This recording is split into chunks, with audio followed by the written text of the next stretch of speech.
છોકરાઓને આમ આમ એટલા ભણી ગણી અને સંસ્કારી બનાવે. પણ જે છોકરાઓ સ્કૂલમાં ભણતા હતા એ જ સ્કૂલના એ છોકરાઓના કાકા અને મોટા બાપા એ જ મનસુખરામ માસ્તરના વિરોધી.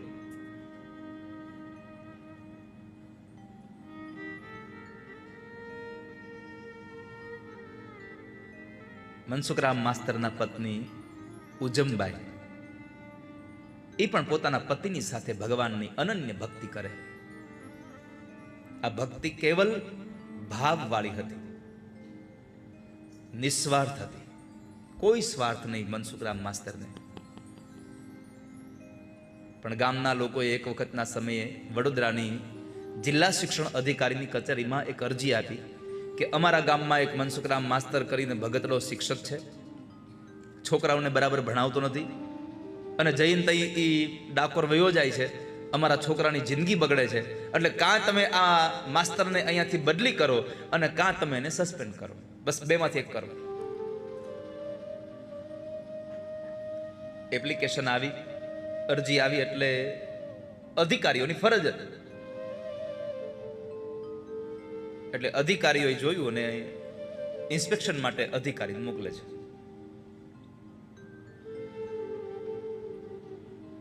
ત્યારે એ સમયે એક ટ્રેન હતી, વડોદરાથી સવારે 9 વાગે ઉપડે અને એ કોયલી ગામમાં જાય.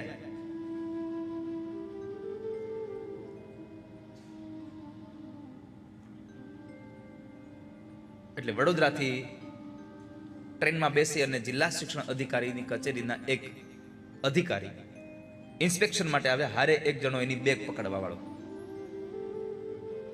બંને જણા ઇન્સ્પેક્શનમાં જ્યારે આવે છે અને અહીંયા સ્કૂલનો સમય, આપણે પ્રાથમિક શાળામાં સ્કૂલનો સમય સવારે 10 થી સાંજના 5 હોય.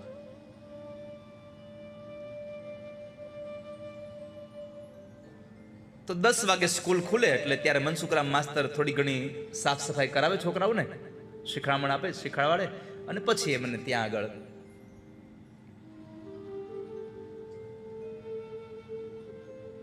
છોકરાઓને પ્રાર્થના કરાવે.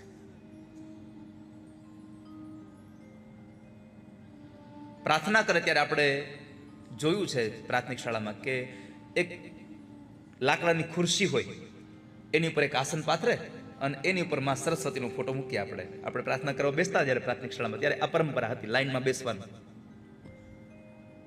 અહીંયા આગળ મનસુખરામ માસ્તર એક ખુરશીની અંદર આસન પાથરી અને એમાં ડાકોર વાળાનો ફોટો મૂકે અને ડાકોર વાળાની પ્રાર્થના કરાવે.